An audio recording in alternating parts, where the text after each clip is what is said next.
Kalau gua bisa balik ya ke usia gua yang 17 tahun, ini adalah beberapa nasihat yang gua akan kasih tahu ke Timothy umur 17 tahun. Kemarin malam itu gue sempat kepikiran untuk bikin video ini, jadi hari ini gue bikinin. Jadi video ini adalah kumpulan mungkin ya bisa dibilang kesalahan dan pelajaran-pelajaran yang gue alami selama gue 24 tahun hidup. 10 tahun berkarya di bidang usaha digital, jadi pengusaha, jadi seorang investor juga. Dan ini yang bisa gue kasih. Ya mungkin teman-teman di sini banyak yang lebih tua dari gue, tapi gue yakin setiap dari kalian yang nonton video ini pasti bisa mendapatkan sesuatu dari akhir video ini. Gue akan bilang ya ke Timothy yang 17 tahun bahwa tenang, lu nggak perlu tahu semua jawabannya.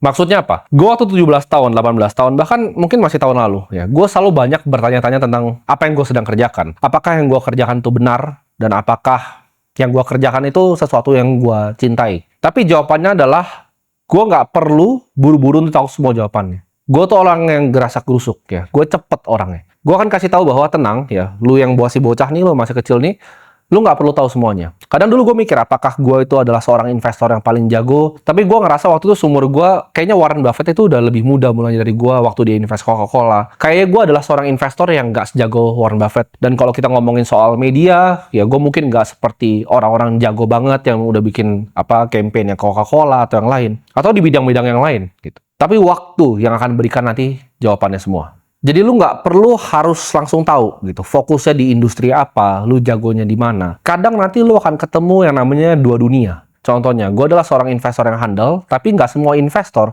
itu bahkan bisa ngomong di depan kamera seperti ini, seperti gue. Jadi itu adalah dua dunia yang gue gabungin, ya. Satu dari dunia investasi, satu dari dunia media. Nah, orang yang bisa gabungin dua dunia ini, gue kasih contoh lagi. Elon Musk adalah seorang engineer yang handal. Dia bisa bikin perusahaan seperti SpaceX, dia ngerti teknisnya dari Tesla, humanoid robot, Neuralink-nya dia ngerti. Dia engineer yang hebat. Tapi dia adalah seorang salesman yang lebih hebat lagi sebenarnya. Jadi kalau Elon Musk, kalian suruh gue nih, analisa, dia itu bukan fully engineer. Dia mungkin engineer-nya 30%, 70%-nya adalah sales. Atau misalnya Jeff Bezos, dia adalah dua. Dia adalah orang sistem, dan dia juga adalah sebuah engineer. Jadi banyak orang-orang terkaya di dunia itu yang berhasil menggabungi yang gue sebutnya dua dunia ini. Kadang ada yang bahkan tiga. Lu fokus di satu aja, gue bilang lu bisa jadi yang terhebat. Lu bisa jadi orang yang sukses, lu bisa jadi orang yang kaya. Tapi jawabannya lu harus lihat apa yang kira-kira lu jago, apa yang sebenarnya orang lain bilang lu jago. Bukan dari diri lu sendiri, tapi dari orang lain. Jadi jawabannya adalah waktu, nggak usah buru-buru. Misalnya lu lagi mencari, ya kan, masih bingung, lu kadang masih ngerasa apakah ini hal yang harus gua kerjain. Tenang ya, gua kasih tau lu tenang, nggak usah buru-buru. Gue pas masih umur 17 tahun, ya gue mikir bahwa uang itu adalah segalanya. Jadi apa-apa tuh uang, uang, dan uang. Tapi gue pengen kasih tahu ke kalian semua yang masih mulai ya. Gue paham kalian nonton gue ini, kalian pengen sukses. Tapi kalian harus paham, uang tuh bukan sebuah tujuan akhir. Tapi uang tuh adalah sebuah alat.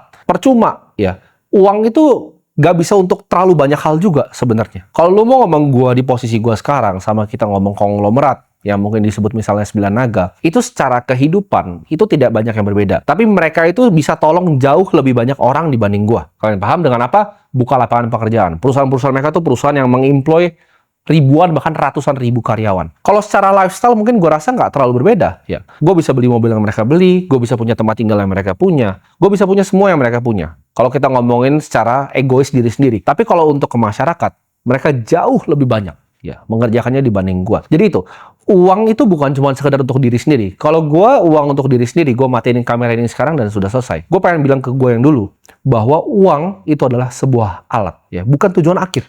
Lu mau pakai uangnya untuk apa? Jangan cuma uang ya, harta yang lu taruh di bank. Gua tuh selalu mikir dulu, harga diri misalnya gua pribadi itu dari rekening bank yang gua punya. Ketika gua punya 10 miliar pertama, gua senang. 100 miliar pertama, gua lebih senang lagi. 1 triliun, gua ngerasa kayak gua achieve something. Tapi setelah lewat ke jenjang-jenjang berikutnya, gue baru sadar di situ bahwa uang itu bukan cuma sekedar tujuan akhir ya, tapi alat untuk lu jadi bermanfaat untuk orang lain.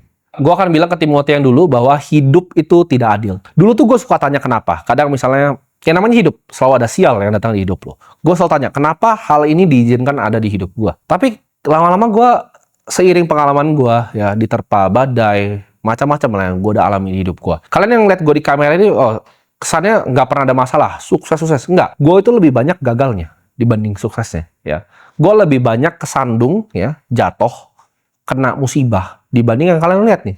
sukses seperti sekarang. Jadi jawabannya adalah hidup itu memang tidak adil. Karena lu harus telan nih, buat Timothy yang 17 tahun, lu telan bahwa hidup itu tidak adil. Kadang lu ditampar dari tempat yang lu nggak tahu. Tapi lu harus jadiin itu semua itu jadi bahan pelajaran. Apa yang lu bisa kontrol, lu fokus di situ. Ini penyakit nih dulu gua. Jangan jadi Superman. Gua tuh dulu mikir gua adalah seorang Superman. Ya, 17 tahun, gua mau pegang kameranya sendiri, gua mau ngeditnya sendiri, gue mau bikin agensi gue sendiri, gue jadi akuntannya sendiri, gue orang finance-nya sendiri, ya, gue orang sales-nya sendiri, gue orang marketingnya sendiri, semuanya sendiri, dan sendiri. Di hidup ini lu nggak butuh jadi Superman, tapi lu butuh super team. Jadi jangan bergantung sama diri lu sendiri, karena itu penyakit itu. Jadi orang-orang baru mulai usaha pasti paham. Dia ngerasa karena dia yang paling pintar, dia bisa semuanya, jawabannya enggak. Lu harus bisa delegasi ke orang-orang yang lebih pintar dari lu di bidangnya mereka sendiri-sendiri. Karena nggak ada ya yang jago dalam 10 bidang gitu. Elon Musk aja gue sebut cuma 2, sales dan juga engineering. Dia nggak jago di banyak bidang yang lain. Ketika ada orang yang lebih jago, ya lu serahkan ke orang yang lebih jago. Jangan ngerasa lu mau kokop semuanya sendiri, ya. Karena itu adalah pikiran yang orang-orang baru mulai usaha biasanya. Mereka pikir semuanya bisa dikerjakan sendiri, dan mereka paling jago di semua bidang. Padahal jawabannya tidak, banyak yang lebih jago dari kamu. Jangan hidup untuk disukai banyak orang. Tapi hiduplah untuk bisa menolong banyak orang. Dulu gue mikir gue pengen jadi orang yang bisa disukai sama semua orang. Ya sampai gue nggak menghargai bahkan waktu gue sendiri. Contoh, gue nggak enakan dulu. Tim ini ada acara ini, gue datang. Tim ada ini, gue datang. Gue nggak menghargai diri gue sendiri. Gue pilih jadi people pleaser, senengin semua orang. Tapi gue sadarin itu nggak ada ujungnya. Jadi gue bukan menargetkan diri gue jadi orang yang ibaratnya disukai sama banyak orang. Tapi gimana caranya gue jadi orang yang paling bermanfaat untuk banyak orang. Kalau orang banyak nggak suka sama gue, tapi gue itu bermanfaat untuk banyak orang, itu nggak masalah ya. Gue ngomong dengan tegas seperti ini, gue ngomong fakta yang tegas, namun banyak yang nggak seneng, tapi banyak yang terbantu dan merasa bermanfaat untuk mereka, tugas gue udah selesai di sana. Untuk Timothy yang 17 tahun, ya, jangan takut untuk dibenci orang, karena di ujungnya, ya, kebenaran itu akan selalu menang. Nah, ini gue akan ngomong juga nih, karena gue dulu masih kecil tuh gue ngincar quick win, ya kan? Waktu gue nge-goalin deal, waktu gue masih punya agency, itu yang penting goal dulu, ya. Bisa atau enggaknya urusan belakangan. Gue nggak main game yang endurance, yang tahan lama. Gue kayak kontrak 3 bulan gas. Gue nggak mikir, serakah soalnya kan. Gue mikir kalau kontraknya cuma 3 bulan nih, next bulan keempat gue bisa mahalin nih. Dulu gue mikir quick win, gue mau uang cepat. Gue nggak mikir endurance ya. Padahal kalau gue kerjain dengan baik aja, semampunya gue dengan harga yang oke, kalau gue dipakai sama dia terus, kita nggak tahu orang ini bisa kasih gue referensi ke siapa, mulut ke mulutnya seperti apa. Reputasi itu bukan sesuatu yang gue paham dulu ya. Jadi gue cuma kejarnya quick win. Tapi gue paham, gamenya sekarang itu bukanlah kaya dengan cepat, tapi yaitu endurance. Uang itu bisa datang dan bisa hilang. Gamenya di dunia ini, ketika lo bikin uang, contohnya seperti gue sekarang, ini bukan cuma untuk bikin uang lebih banyak, tapi gamenya adalah mempertahankan uang yang lebih sulit. Namanya endurance di sini. Jadi enduring wealth, jadi harta yang bertahan lama. Kadang nggak banyak. Orang yang bisa tahanin harta, itu bahkan lintas generasi. Satu kehidupan aja banyak kan udah habis semua. Antara kena kasus, kena yang lain. Nah, di sini gue belajar. Nggak penting quick win. Mungkin ada orang yang bisa bikin duit lebih cepat dari gue, pakai cara yang ilegal. Tapi gue tahu reputasi cuma datang sekali. Jadi jangan cari quick win, tapi cari endurance.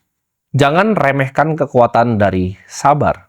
Di investasi pun zaman dulu gue nggak sabar. Ya ketika gue lihat saham nih, gue lihat ini ada corporate action yang mantap, gue hajar terus pokoknya. Gue nggak sabaran orangnya. Ya gue ngeliat ada opportunity dikit, gue hajar. Ada orang tawarin ini, yes ya gue ikut.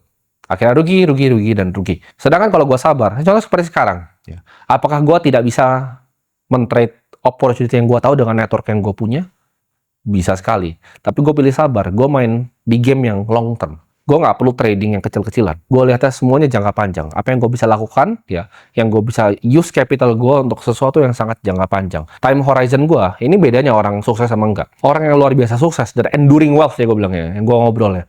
Mereka tuh horizonnya nggak cuma 1-2 tahun. Mereka horizonnya 20 tahun, 30 tahun, 40 tahun. Lihat ke depan, jauh. Sukses jati itu bukan berapa harta yang lu punya, tapi berapa yang lu bisa bantu orang lain. Percuma ya, orang kaya, gue ada beberapa lihat orang kaya ya, yang akhirnya pelit, ya dia cuma mau diri sendiri, dan akhirnya dunia yang ngambil itu semua dari mereka. Gue percaya dunia ini ada kekuatan kosmik ya, yang ada di dunia ini. Ketika lu bikin sesuatu yang baik di dunia ini, lu akan diberikan sesuatu yang baik. Banyak orang kaya dia kokop duitnya, akhirnya apa? Dia kesandung kasus, ya kan, cuma dia taruh di rumah kan ratusan miliar begitu, akhirnya kena hilang duitnya. Sedangkan orang yang bikin duitnya sungguh-sungguh, pelan-pelan, banyak yang lihat gue itu instan sampai sekarang. Itu teman-teman bisa lihat progresnya. Itu bukan sesuatu yang instan dan tiba-tiba. Ya, jadi nggak ada di dunia ini yang instan. Ketika gue dulu selalu terobsesi jumlah harta yang gue punya, sekarang gue terobsesi berapa banyak manusia yang gue bisa bantu. Itulah kenapa gue bikin ini. Jangan terlalu bangga terhadap pencapaiannya lu belum mengerti maknanya. Nah, ini mungkin banyak yang bingung. Karena dulu waktu gua baru mulai, ketika gua sukses sedikit, wah gua malah lebih pengen kelihatan sukses dibanding sukses beneran gitu. Kadang lu tuh belum ngerti makna dari milestone yang lu capai. Karena di setiap lu naik bukit di kehidupan itu selalu ada cobaannya. Jadi ketika lu udah naik gunung, di depan lu mau naik lagi itu ada beruang biasa di situ. Jadi jangan keburu selebrasi dulu, sabar dulu. Ya tenang aja, tenang. Nah itu yang gua dari dulu, itu mungkin baru tahun lalu nih, gua ibarat tobatnya nih baru tahun lalu. Gua setiap kali menang sedikit, wah gua pengen tunjukin dunia bahwa gua tuh pemenang. Tapi itu semua fana, teman-teman. Itu semua nggak penting dan nggak perlu dilakukan. Tundukin kepala lu ke bawah dan lanjut jalan, karena masih ada beruangnya. Jadi jangan selebrasi yang lu belum paham. Sukses tuh selalu ada bayaran, ya. Setiap kali lu capai sesuatu selalu ada bayarannya. Semakin lu tinggi, ya, semakin lu waspada. Makin lu tinggi daki gunung, itu ibarat gunung tuh makin licin. Kalau gua di gunung, ini gunungnya udah licin. Orang bilang kan makin tinggi pohon itu makin anginnya ini. Tapi itu menurut gua lebih gampang digambarin pakai gunung. Kalau gua mendaki gunung, ini gunung gua udah gunung es. Sekali gue kepleset, gue jatuh dan gue mati. Nggak cuma itu, banyak yang dari bawah belum nyampe ke atas sudah lempar-lemparin gue pakai tombak gitu. Jadi lu harus waspada ya, jangan euforia. Ini masih masuk ke nomor 10 sebenarnya. Jangan lu terlalu euforia, santai aja, waspada, lihat kanan kiri depan belakang. Lihat siapa yang beneran temen lu, karena banyak temen di saat lu seneng. Tapi di saat lu nanti mulai susah, lu akan lihat siapa teman-teman yang mau ngulurin tangannya ke lu. Banyakan tuh ikut tim hore, gue sebutnya. Bahkan circle terdekat lu tuh tim hore. Nanti akan ada satu, ada dua yang beneran bantu lu di saat lu kesulitan. Mereka ngulurin tangannya nih, gue bantu. Kalau kita kepleset atau kita keplesetnya berdua. Tapi nggak banyak ya. Mungkin cuma 3 orang, 2 orang, atau bahkan cuma keluarga lu, mak, bapak lu mungkin yang masih peduli sama lu. Jadi nggak sebanyak itu orang yang peduli sama lu. Jangan jadi yes man. Gue dulu yes man. Semua opportunity gue yesin. Sampai akhirnya gue nggak fokus dengan tujuan gue sendiri ya. Lebih perbanyak untuk Timothy umur 17 tahun kalau nonton ini, perbanyak bilang enggak ya. Datang ke nikahan kalau lu nggak pengen, bilanglah enggak. Jangan lu bilang yes, yes, yes, yes, yes, yes, yes. Tujuan akhir lu untuk bantu banyak orang ini jadi apa namanya ke distraksi. Jangan biarin ego lu itu dipuji sama semua orang sampai lu nggak bisa dengar kritik. Ini yang bahaya. Ini yang bahaya ke orang yang punya dua, gue sebutnya. Uang ya dan fame. Orang yang punya uang dan fame itu kayak gua mungkin 2 tahun lalu itu besar kepalanya mampus. Ketika besar kepalanya mampus, orang dengerin gua merasa gua yang paling dewa. Lewat kuping kanan keluar di kuping kiri. Gua nggak pernah mau dengerin orang karena gua mikirnya ya lu udah ngapain di umur gua. Gua selalu mikirnya seperti itu. Tapi kadang ada hal yang lu nggak tahu yang orang lain tahu. Yang orang yang udah lihat hidup lebih lama, orang yang sudah lebih bijak ngeliat hidup, itu paham betul. Ya, apa yang gue sebut di sini. Jadi jangan sampai ego lu tuh terus dipuji, dan dipuji. Karena pride seorang manusia itu biasa ujung dari kehancurannya. Ya, ketika manusianya itu prideful, kalian banyak yang kira mungkin gue di kamera ini terkesannya sombong dan lain-lain. Tapi kalau kalian paham, ya itu adalah semua karakter yang gue bangun. Untuk yuk masyarakat Indonesia sadar. Kalau kalian banyak ketemu orang yang pernah ketemu gue di dunia nyata, kalian tahu itu sangat berbeda dengan apa yang kalian lihat biasanya di sini. Ini aja kalian berbeda, kan semuanya bisa gue atur sesuai apa yang gue mau. Lu tidak bisa judge seseorang di depan kamera itu seperti lu ngejudge aktor di film. Dan ini kita akan ngomong, karena ini adalah nasihat yang paling jujur dari hati gue kalau gue mau ngomong ke Timothy yang 17 tahun. Biar gue selamatin dia gitu. Tapi sebenarnya kalau gue disuruh balik pun nggak ada yang mau gue ubah. Karena semua pengalaman gue ini yang gue share ke lu semua, itu biar lu nggak mengalami lubang yang sama yang gue jatuh. Ini semua pengalaman yang pernah bikin gue jatuh. Mungkin gue nggak jelasin beberapa poin terlalu panjang, karena gue pengen kalian bisa interpretasi sendiri maksud gue itu apa. Dan ketika sudah kejadian, kalian mungkin nanti baru paham. Jangan fokus di hal yang lu nggak bisa kontrol. Ya. Gue selalu mikir, aduh kenapa kadang gue begini, kenapa kadang dikasih seperti ini. Itu hal yang gue nggak bisa kontrol. Nah yang lu bisa kontrol tuh apa? Lu lihat di depan lu, ini saya bisa kontrol ini, saya akan lakukan yang terbaik sesuai dengan porsi saya. Ya, hati yang bijak. Yang paling penting lu cari di dunia ini itu bukan cuma sekedar uang, tapi kebijaksanaan atau wisdom. Hati yang bijak itu akan menerima yang namanya koreksi. Jadi mereka akan menerima nasihat, tapi orang yang bodoh, ya gue sebutnya, orang yang bodoh, itu akan menolak nasihat. Dia nggak akan mau dengerin. Orang yang udah lewatin apa yang dia lewatin, dia nggak mau dengerin. Oh lu jangan begini ya. Ah enggak lah, gue paling tahu. Kalau lu cari mentor, nih banyak cari mentor tuh bagaimana? Lu harus satu bisa lihat apa yang lu pengen hidup lu. Apakah lu pengen hidup seperti dia atau tidak? Itu yang pertama. Yang kedua, mentornya harus bijak. Bijak itu apa? Bijak itu bukan cuma lihat baik dan jelek. Baik dan jelek, itu semua orang biasa, orang pintar bisa tahu. Orang punya knowledge, gue sebutnya. Orang yang pintar tuh bisa tahu. Tapi orang yang bijak itu bisa bedain mana yang baik, mana yang terbaik. Ini yang sulit banget. Baik dan buruk, ini gampang lihatnya. Orang pintar bisa. Orang bodoh pun nggak bisa lihat kadang baik dan buruk. Dia lakuin aja gitu kan. Tapi kalau pilihan di hidup lu antara ini yang baik, sama mana yang terbaik, itu butuh mentor. Itu butuh orang yang udah pernah di situ. Ngasih tahu lu, tim lakuin yang ini. Ya, lu jangan begini. Nanti kalau lu begini, lu bisa nyemplung gitu. Dia bisa lihat yang baik doang mana sama yang terbaik itu yang mana. Itu baru orang bijak. Jangan malas ngelihat kesempatan. Nih Timothy ini kadang dulu malas lihat kesempatan. Ketika ada badai dia pilih untuk kokop, untuk aman gitu. Cuman gue kasih tau enggak. Justru di saat gue udah ngalamin sekarang, setiap kali gue dapat badai kehidupan, itu selalu gue jadiin manfaat, gue sebutnya. Ketika gue ada masalah, gue selalu jadiin itu justru batu loncatan. Orang yang gue kenal dalam menyelesaikan masalah itu siapa aja, dan gue bisa masuk ke jenjang yang lebih tinggi lagi. Jadi kalau ada badai, lu tabrak terus aja. Lu tabrak terus, lu lihat tapi balik lagi tetap waspada ya. Dan lu lihat celahnya. Jadi jangan pas ada masalah lu malah meringkuk dan ketakutan. Ketika ada masalah, lu lihat opportunity di dalam badai itu yang mana. Problem Timothy mungkin bukan umur 17, tapi mungkin umur 20-an ya. Gue itu orang yang dulu, kadang kalau orang tampar gue, itu gue tampar balik, kalau bisa gue cabut matanya. Ini problem orang yang baru punya uang dan baru punya kuasa sedikit. Jadi, lu belajar untuk jangan membalas orang. Ketika orang bikin salah sama lu, jangan dibalas. Itu akan bawa lu mungkin banyak masalah ke depannya. Jadi ketika lu ditampar, lu cabut matanya, nanti dia mau buntungin tangan lu. Jadi jangan membalas orang. Seberapa dia bikin salah sama lu, itu let go aja. Ini buat Timothy yang umur 17. Karena dia akan tua kan. Lu let go aja. Ketika ada orang bikin salah sama lu, jangan lu ditampar terus lu ambil matanya. Gitu. Nanti tangan lu mau dibuntungin sama dia. Berilah pengampunan ke orang yang bikin salah sama lo. Itu lo bisa interpretasi sendiri masing-masing, karena gue jelasinnya singkat, sengaja, biar kalian bisa berdiskusi juga di bawah. Nanti kalau gue ada kesempatan dan waktu, gue balasin maksud realnya itu apa. Tapi itu nasihat yang gue akan kasih kalau gue balik ke umur 17 tahun.